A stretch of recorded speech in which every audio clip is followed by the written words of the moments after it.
यांच्याशी आपण वार्तालाप करणार आहोत। आपण एक अपक्ष उमेदवार आहात आणि आपल्या विरोधात जे आहे सगळे उमेदवार फायटर म्हणून उभे आहात, तर आपण यांच्याशी कशी कशी फाईट देणार? आणि भरपूर दिवसांपासून आज एवढे सगळे घोषणापत्र आलेले आहेत, परंतु एका जागेचे 10 वेळा उद्घाटन आपण प्रत्येक वर्षी बघतो, परंतु उद्घाटन हे होत राहतात आणि कामाची व्यवस्था काही होत नाही आहे।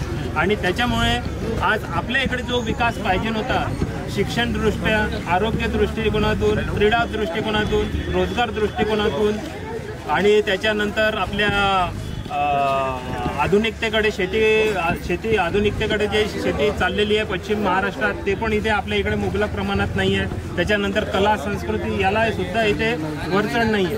तर याच दृष्टिकोनातून घेऊन आपण एक विकास मॉडेल घेऊन आलेलो आहोत, जे की एक उत्कृष्ट विकास मॉडेल आहे। आणि येणाऱ्या काळामध्ये आपण या विकास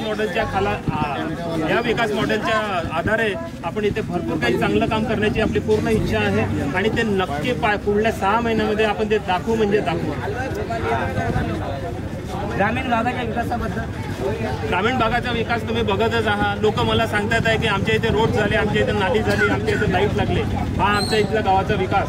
परंतु आज आमच्या घरी पाणी आलं, हा आमच्या इथला विकास हा शिक्षण क्षेत्रामध्ये, आरोग्य क्षेत्रामध्ये, क्रीडा क्षेत्रामध्ये आपल्या क्षेत्रातला एखादा विद्यार्थी क्रीडा क्षेत्रामध्ये जर नॅशनल आणि इंटरनॅशनल लेवलवरती जाऊन काही खेळत असतील आणि काही मेडल्स आणत असतील, तर तो असले विकास आहे। शिक्षण क्षेत्रामध्ये जिल्हा परिषदेच्या ज्या काही शाळा झालेल्या आहेत त्या आज निस्तनाबूत होण्याच्या मार्गावरती आहे, तिथे काही विकास नाही। आरोग्य क्षेत्रामध्ये काहीही विकास नाही, आधुनिक शेतीकडे काहीही प्रशिक्षण नाही। ते कंटिन्यूमध्ये 3-4 रेषे आणि दगम आमदार हे नेतृत्व म्हणून केदार साहेबांकडे पाहिले याबाबत आपण म्हणजे त्यांची कशी केली पाहिजे?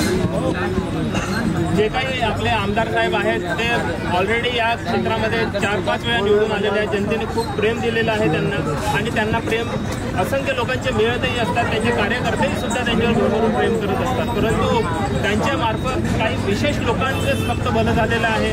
पूर्ण विकास जर आपण बघितला तर गावातला, शहरातला सगळीकडचा विकास हा थांबलेला आहे, कोंडलेला आहे।